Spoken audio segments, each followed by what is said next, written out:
السلام علیکم ملګرو. شعیب اختر د بابر اعظم په کپتانۍ باندې ډیر سخت تنقید کړی دی. شعیب اختر د بابر اعظم په باره کې یو نوی سټیټمنټ یو نوی بیان جاری کړی دی. د پاکستان کرکټ ټیم پخوانی فاست بولر شعیب اختر ویلي چې په دې کې څه شک نشته چې بابر اعظم د پاکستان کرکټ ټیم نه بلکې د ټولې دنیا یو بهترین بیټسمن دی. او بابر اعظم د اوسه پورې د پاکستان لپاره په کپتانۍ کې نه دی کامیاب شوی. شعیب اختر ویلي چې کله هم پاکستان د ایشیا کپ فائنل میچ ته وته دی یا د ورلد کپ فائنل میچ ته وته دی، په داسې غټو میچونو کې د بابر اعظم کپتانی د پاکستان لپاره د ناکامۍ یو سبب ګرځیدلی دی. شعیب اختر ویلي چې بابر اعظم د اوسه پورې د پاکستان لپاره یو کامیاب کپتان جوړ نشو چې د پاکستان لپاره یا ورلد کپ وګاټو یا ایشیا کپ وګاټو. شعیب اختر ویلي چې د بابر اعظم کپتانی اکثر په غټو میچونو کې مکمل پلاپ کیږي، ناکام کیږي. شعیب اختر ویلي چې موږ د بابر اعظم په کپتانی کې د غټو ټورنمنټونو نه بهر شو.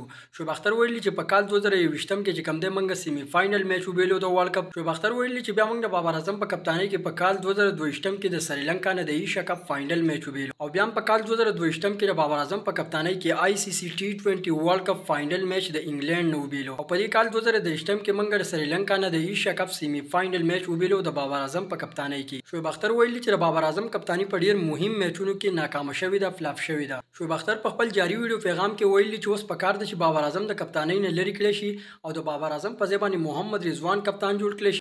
شعیب اختر د خبره ټیک دی چې اکثر بابر اعظم په ډیر اهم میچونو کې د بابر اعظم کپتانی ناکام کیږي.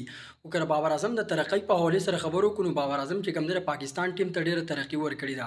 که تاسو وګورئ نو بابر اعظم په اوس وخت کې په خپل د آی سی سی په وان ډے رینکینګ کې د دنیا نمبر 1 بیټسمن دی. د نه علاوه بابر اعظم په خپل کپتانی کې د پاکستان ټیم د شپږم نمبر نه اولنی نمبر تر راوستي دی چې اوس د پاکستان ټیم اکثر په اولنی نمبر یا په دویم نمبر د آی سی سی په وان ډے رینکینګ کې وي. داسې بابر اعظم په خپل کپتانی کې د پاکستان ټیم ته نور هم ډیره ترقیانې ورکړي دي. نو پاکستان ځنې پخواني لوبغاړي چې دي نو په بابر اعظم باندې ډیر سخت تنقید کوي او وایي چې بابر اعظم د کپتانی نه ختم کړي شي.